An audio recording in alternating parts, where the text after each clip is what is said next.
the next big piece that's coming up is, how do we deal with, climate change? And I'm just trying to work out how to get this thing. There we go. Right. It's not going to work off the laptop. So this is me. Some of you may or may not know me. I'm a civil engineer by background, chartered environmentalist as well, and my speciality is contaminated land. I deal a lot with safety, but in the work that I do, sustainability is a bigger piece that's coming in more and more. It's also cropping up through loss prevention. How do we protect ourselves and bring in resilience against the changes that are going to come about because of working practices and things due to climate change. And I wouldn't say I'm not an evangelist on all of this kind of green stuff, but I just think that it's something that we can all do, and we can all make a change, because it's our planet after all, and we need to make sure we look after it, for if not for now, but for future generations. So the company I work for is CGL. We are ground investigations, geotechnical and geoenvironmental specialists. And the works that we do, we like to hope that we're giving our clients sustainable solutions. So we have a little bit in dealing with these sorts of things. So our crystal ball gazing this evening is basically about this. Our world is getting warmer. That is the fact. We can see that temperatures from sort of the mid 1950s onwards have steadily increased.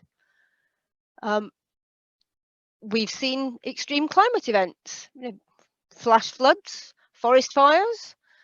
We've even seen them in Skye recently. That's a bit close to home, and that's in winter. Storms, rising sea levels, all sorts of things like that we're not necessarily as resilient against yet as we possibly could be. And it's all because of what we as humans or our ancestors have done. It's not something that's local to UK. It is a world issue. We know, that world leaders are discussing this. I think there's a variation in how many of them are taking it seriously, and how many I mean, we can all see what Donald Trump did or didn't do. But obviously he's not in control there now. I'm fairly certain at the moment that Mr. Putin is probably thinking more about how he can pull the plug on Ukraine than how he can manage carbon and climate change in Russia at the moment, which is a little worrying, given that probably their economy stands up based on oil. But this really is a sort of a trip through what do we do about climate change. And if you're one of those people that's a skeptic or in denial, you're probably not going to like what I have to say for later on. But I'm willing to listen to anybody that thinks they've got the evidence to back that up. So when I started looking at this, the starting point really was, COP26 happened in Glasgow last year. And then that was following on from and leading into guidance from our government. And how does that affect us? We're geo-professionals.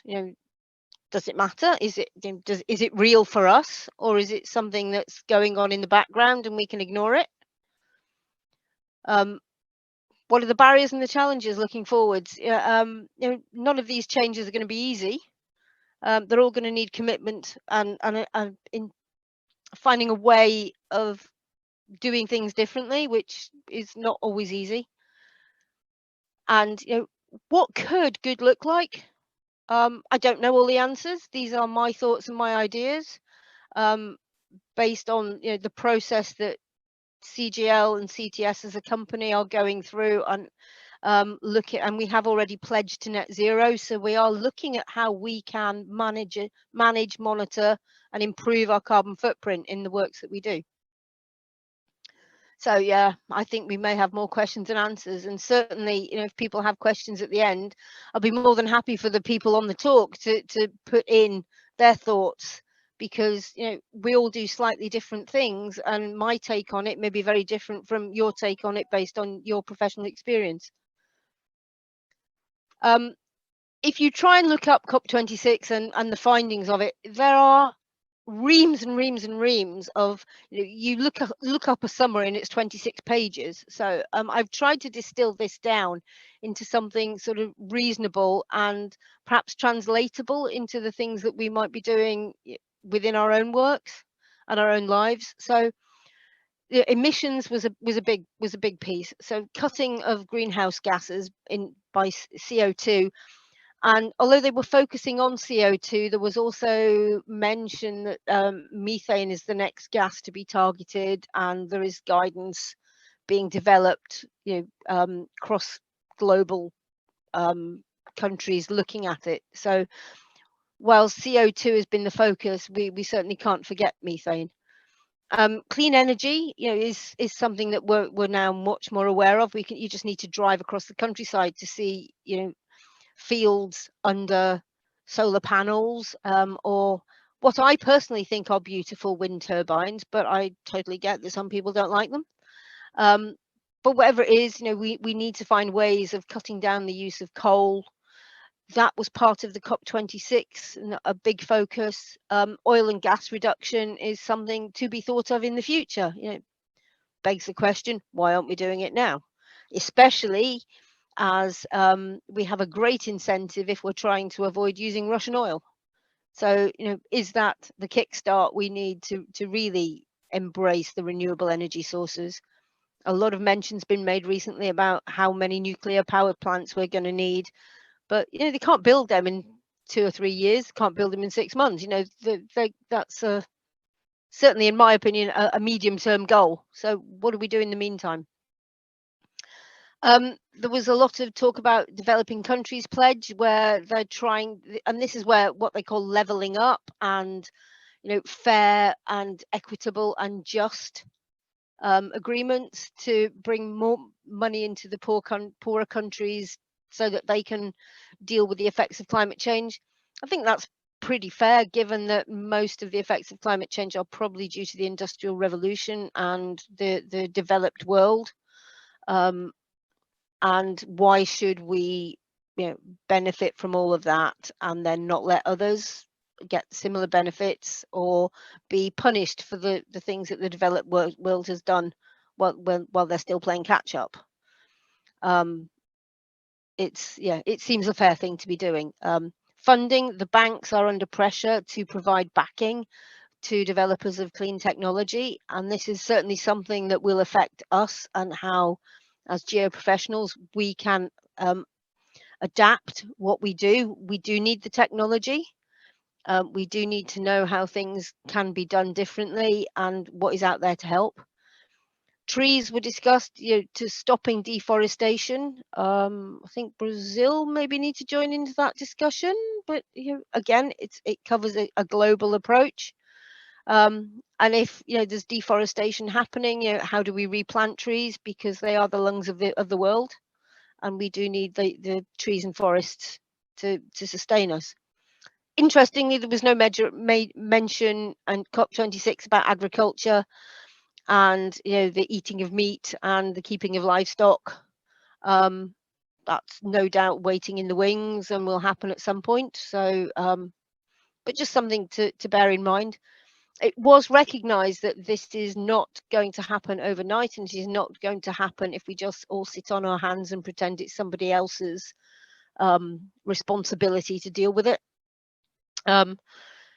We need to keep stepping in the right direction, and those steps need to get bigger in order to reach that limitation of 1.5 degrees C. So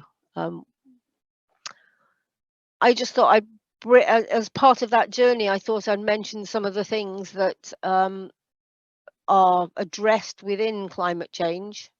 So I've talked about the just transition and the leveling up, that we are potentially needing to look at energy transition, and I think things are moving in that direction. Climate resilience, do we put in flood defenses for everybody, or do we work out how to deal with floodwater? net carbon zero. How do we educate people? How do we develop the carbon technology? How do we adapt these things? How do we manage our ecosystems? And also a big piece on diversity, which I think comes from the sustainability end, and zero emission vehicles, and that comes up in certainly the UK government goals. The UK government has legislated that we will have net carbon zero emissions by 2050. Yep. That's not been followed up with a great deal of commitment into doing it that I can see, but they're certainly looking at net zero power, net zero transport, net zero industry, and by 2030 we should be cutting. We should be, we should be at 80%. In the first 20 years, but that kind of means there's going to be a huge acceleration required in the last 20 years to get us to zero. And more on that in a minute, because is zero the actual target we need to get to? I think when you talk to the specialists in this field, it's not quite. But we need the right infrastructure, we need the right funding, we need the right technologies, we need people to buy into it. And I mean, the statement there was made 2 years ago. It's still valid. I threw in what Boris Johnson was saying at COP26, which was his 4-pillar mantra: cash, coal, cars and trees, which I don't think is a bad place to start, actually. It's not a bad thing to be thinking of. We need to fund the changes. We need to move away from fossil fuels. We need to look at energy and transport efficiency. And the more trees we plant, the more chance we have of taking carbon dioxide out of the atmosphere and putting oxygen back in. I mean, it looks very simple written in 4 words, but and it's not going to be that simple, because we can't ignore it. It's going to affect us, and if it's not already. So I tried to have a think about what climate change might mean for geo-professionals. Flood risk, obviously. Our risk assessments now include: are you in a floodplain? Or an attenuation flood risk area. The last thing we want is, if you're doing a ground investigation or if you're doing works in the ground, that somebody opens a floodgate and you're suddenly inundated when you were previously dry because there's water coming from upstream. If the weather gets really bad for longer and we've got wet, really horrible ground conditions and wet weather conditions, do we have to cancel works? Do you have to postpone works? Do we lose vehicles? Do we have more injuries? Do we lose people? Hopefully not, but there is the potential for commercial losses if it's not managed properly. Are we going to? And these all look a bit negative, but hold the thought. Additional costs, methodologies are going to change. How do we deal with transportation? How do we swap the change from power and fuels and more sustainable materials, reusable materials, training? We need to be thinking in terms of whole life cycles for materials, how we can deal with waste, how we can minimize these costs. As I said, there are myriads of things that you can do, and I can't sort of label them all just here. Technology. It is advancing. We need hydrogen power in vehicles. I think is probably going to be a big one, especially if you're trying to move big bits of plant around and towing different bits of kit around. It's not really feasible on a limited mileage electric vehicle at the moment. I think certainly in the field I work in, where we do a lot of ground investigation, it's not going to be an option to say we're not going to site. I'm not aware of any virtual ways of digging a hole. Tell a lie, I do know that there is offshore drilling rigs that can put the drill at rock at sea level and manage it from above via an umbilical. And it has like a capsule that contains the cores that come up. So Maybe that's something that's adaptable for on land, that you can plant it and then manage it elsewhere, so that you minimize the number of people and you minimize the number of vehicles that move around. I suspect it's hugely expensive, but it's there. You know, it does exist. We're going to have to look at our supply chain. You know, who do we use? We are in the supply chain. Our clients will want us to be answering their questions. Our suppliers will need to be asking questions or answering questions about, you know, how do we manage this process. And on the plus side is, you know, climate resilience is going to require a whole load more infrastructure and possibly a whole load more construction.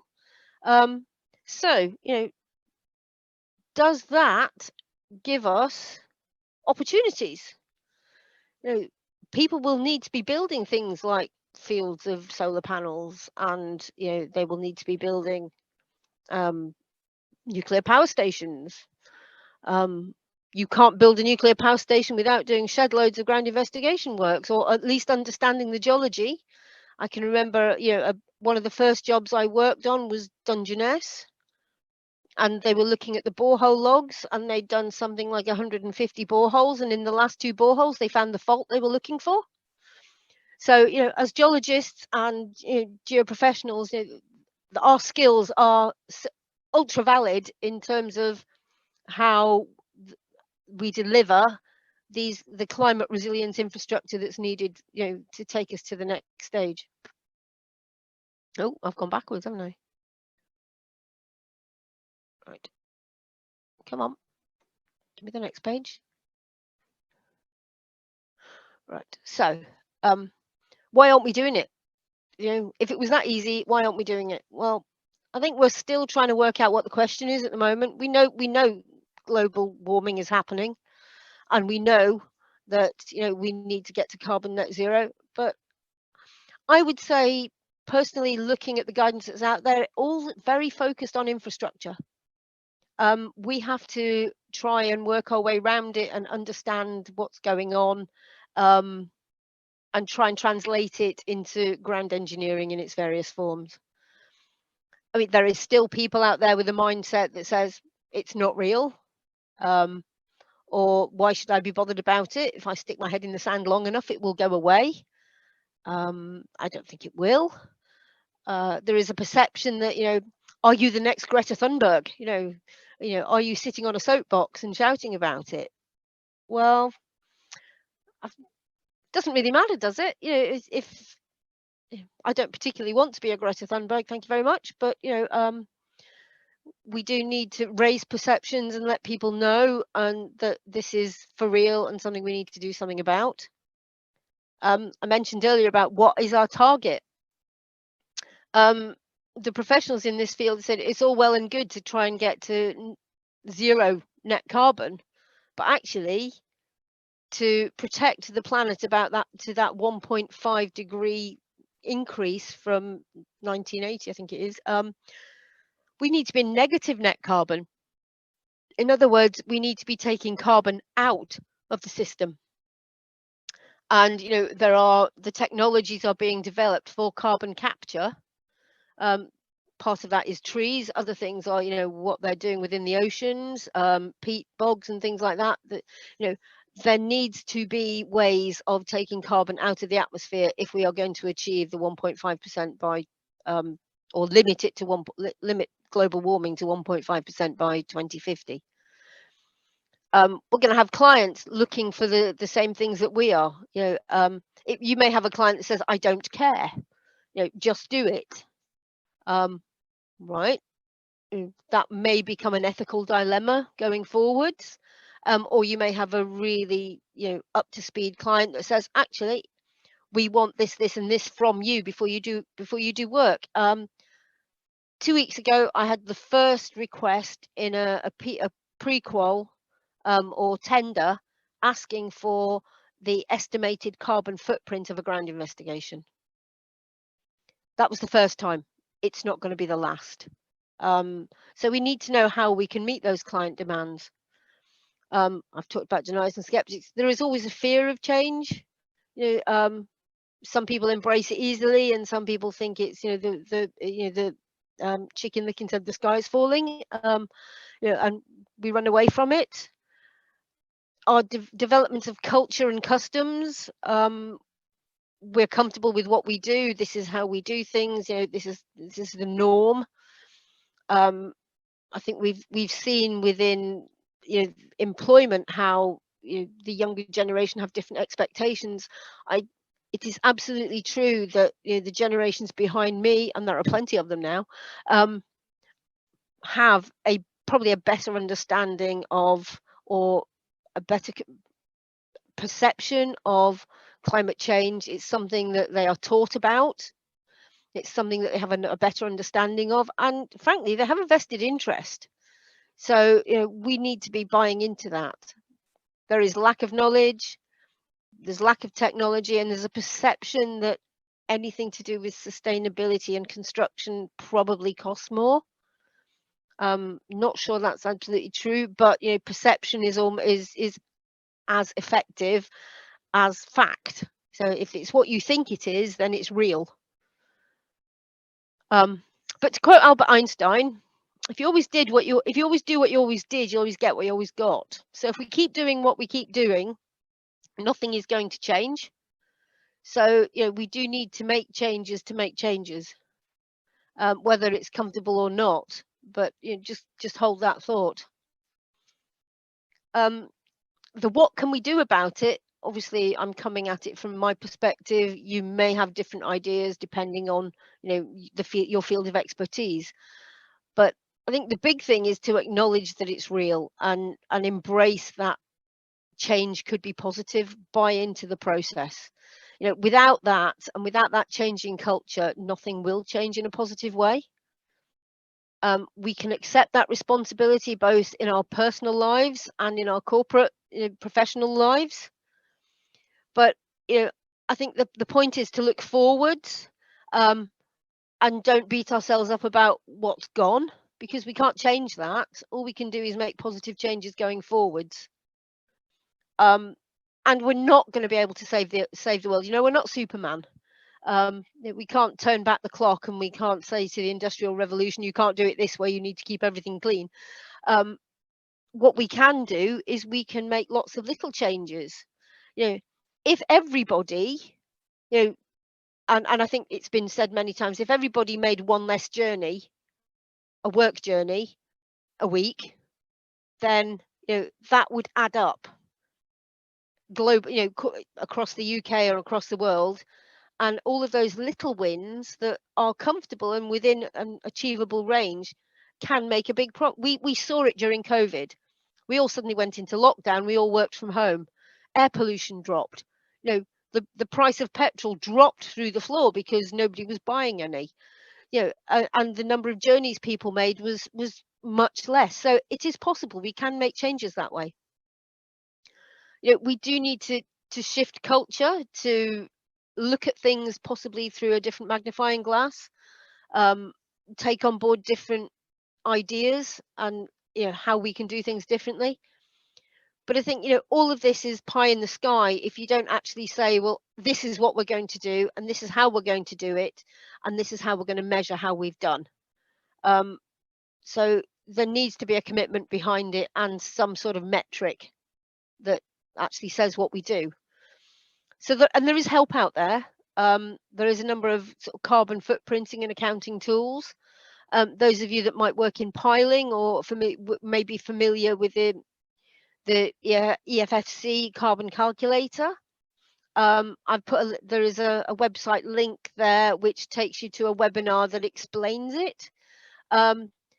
I have to admit that what we have done when we were asked to put the carbon footprint estimate on a ground investigation, is that's the tool that we've kind of worked with, because it looks at, in effect, drilling a hole in the ground. Might not be an exact replica, but for the level of detail we need to make that sort of comparative assessment, it's fine. If you want to look at how you can compare different scopes of ground investigation, you can use that tool. You do have to adapt a little bit, but you can use that tool to get you, comparable answers.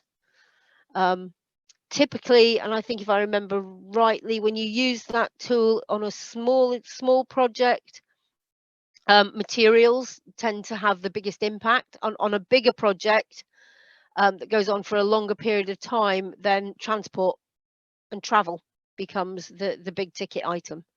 I haven't actually found a project as an example that sits somewhere in the middle where they balance out. So and something else might take over. We can adopt PAS 2060 carbon neutrality. That's the standard to reach carbon zero. The Carbon Trust has certification that you can reach out to, and it has an awful lot of useful guidance on its website. As a pledge to net zero, our parent company CTS, and obviously CGL within that, we made that pledge last year, and we're already on track. We've been able to change power supplies to a sustainable power supplier, which helps us reach the first year's targets. We can adopt the UN sustainability goals, and I'm certainly not saying adopt all 17. That's not how these work. You look at them, you read them, you find the ones that are relevant to what you do, and then you adapt or adopt the relevant ones, and then put in place procedures, policies, whatever you want, to help you improve those particular aspects and reach those particular goals. I don't think there's anybody going. I mean, within each of those 17 goals, there's probably 8 or 9 sub goals within each of them. There's no way that you would have opportunity to. Well, you might have, but in a small SME, there's no way that we have opportunity to target every single one of them. And to be honest, not all of them are necessarily relevant to everybody. Surf UK, for those people that work in contaminated land and remediation, the sustainable remediation framework. It's American based, but there is a UK version. And within those indicators, there is an indicator in there that mentions climate change. It doesn't say carbon neutral, but it does mention climate change. So it's something that should be assessed when you're designing remediation works. So that is embedded, in the approach towards contaminated land. Another tool that's out there is the MOD have looked at the risks due to resilience. They don't want their facilities flooded, or any of the other issues with climate change. So if the temperature rises too high, does it affect them? Are they going to rise in groundwater? Do we get if somebody potentially starts fracking in their area to get a different type of energy? Although we should be moving away from that sort of stuff, because we don't want to be taking oil out the ground and use sort of carbon related fuels. But they have a methodology to look at climate risk, which can be adapted from the military model to a civilian model. I touched on it earlier about the up and coming generation. They have a better awareness, a better education, an enthusiasm and expectations that we can make a change, and we should be making a change. So tap into that enthusiasm, tap into the younger generation and get them on board. They are the future, and they have a vested interest in the future, as well as a vested interest in getting it right now, rather than trying to deal with the impossible later on.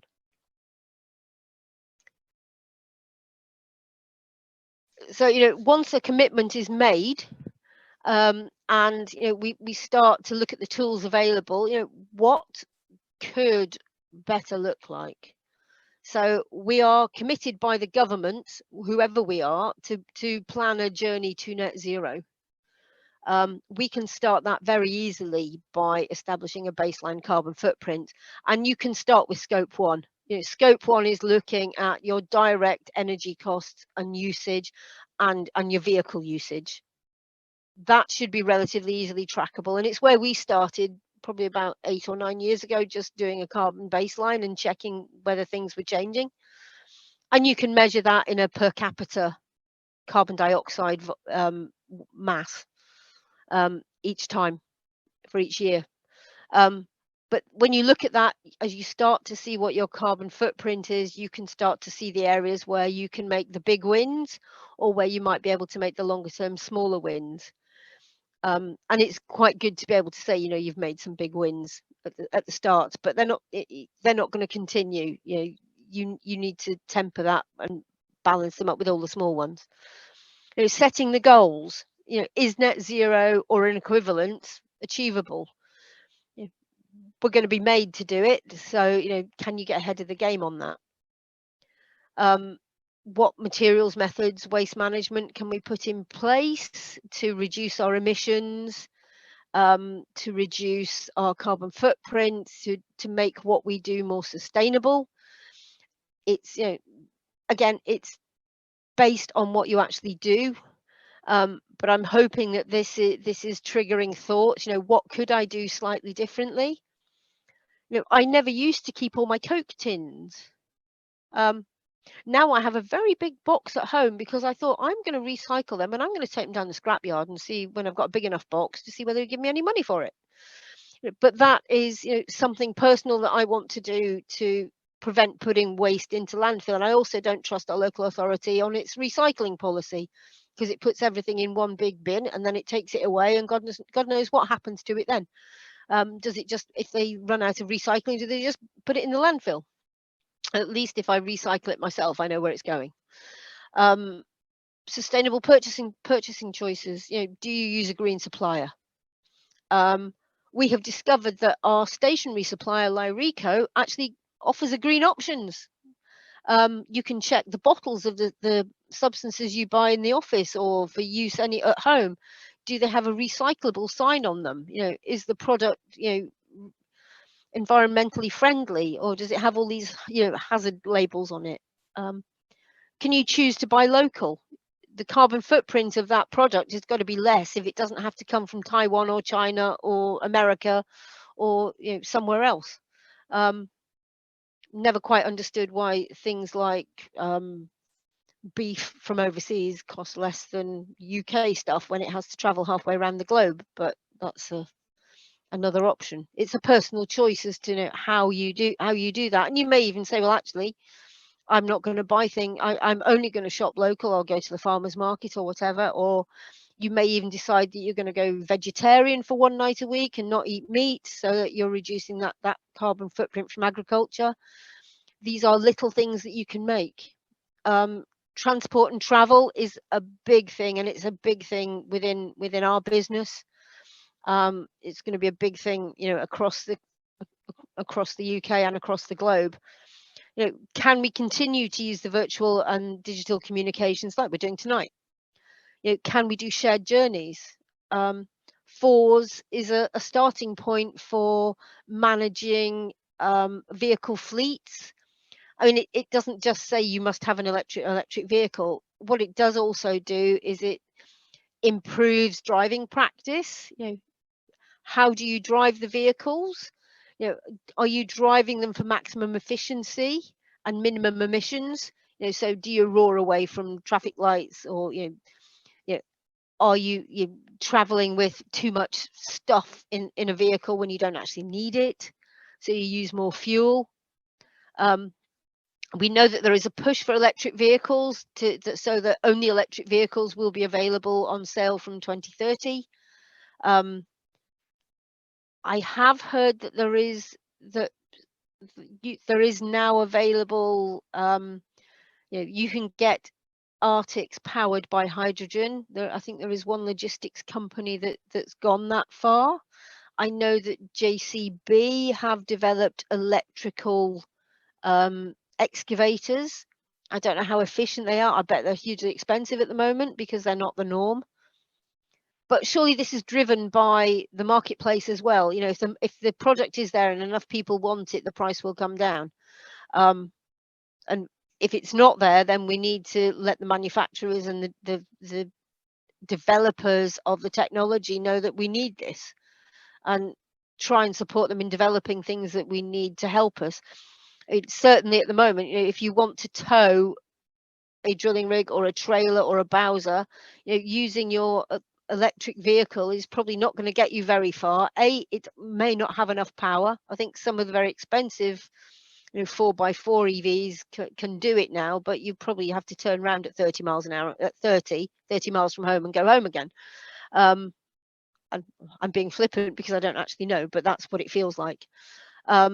We need this technology to catch up so that those of us driving vehicles for delivery purposes and not just whizzing around in little vans around London, need something more robust. If we have the improved corporate image that says we have signed up to carbon net zero, we have sustainability policies, we have diversity policies, we are measuring our carbon footprint. That is, a positive plus. And it could also be an attraction for new recruits and to bring new people into your business. A colleague of mine several years ago said, people go into being a doctor or a nurse because they care about people. Geoengineering and the geo-professions have a role within people who care for the planet, need to have a place to go, and working within soil and that sort of element, especially as soil is can be a huge carbon sink. We do have that opportunity to bring in new recruits because we could be the part of the new caring, sharing profession for meeting our environmental obligations moving forwards and helping that journey to carbon net zero. Access to new markets. I mentioned about sort of the new infrastructure we're going to need. Well, anything that people build needs the geologists and the ground engineers to help them. Our work may be hidden. They might not see it later on, but they certainly need our help to assess the ground, to put foundations in, to design what they can do with their proposals. Otherwise, sort of things tend to fall over. And also, our clients have that net zero obligation too, so they are going to ask us, to meet those obligations or to help them meet their obligations, and we need to pass that down the line too. Our suppliers need to have the same heads up. Can you supply what you're doing in a more green way? Can you reduce your carbon footprint? How are you addressing these issues? What policies do you have in place? What metrics do you have in place? I'm not saying we're there quite yet, but the heads up, we are going to have to ask those questions. Otherwise, if we don't ask the questions of our clients, of ourselves, of our supply chain, how are we ever going to get there? We can't do it the ostrich way. So I've sort of gabbled on for a fair bit. So it's the whistle-stop tour of how we might be able to start to do our share of mitigating effects in climate change. I think we're possibly a hostage to technology in some ways. We know how what we do works. How can we change that? Is the technology there? What technology do we need? But certainly doing nothing is not an option. Even the longest journey starts with the first step. So we should be taking those first steps and planning the route that we need to go along. Doesn't matter what scale it's at. The small scale. Am I recycling my waste? Am I driving less miles? Do I get on my bike every now and again? Whatever it is, if it's going to make all of those little things. If 5 million people all decide not to do something a different way, and I think part of that was shown by plastic bags. As soon as they put enough money on buying a plastic bag, it's amazing how you find them in the back of the cupboard and start reusing them. So we can all do those little things. And I apologise, the plastic bag analogy brings me on to a high street store that has coined the phrase, but I do think it's relevant in this context. And if we do it now, does that bring us ahead of the pack? Does that give us the opportunities to be at the front of the queue? We're not going to be on the back foot, and if we start planning and doing it now, we hopefully will be ahead of the game and at least stand a chance. of getting to the goal. Can't just talk the talk, we need to walk the walk. And really, basic sustainability should not cost us more. You know, it should balance out so that the environmental benefits and the social benefits that we get from these, if we can cost them appropriately, we shouldn't be it shouldn't be spending more money to do things the right way.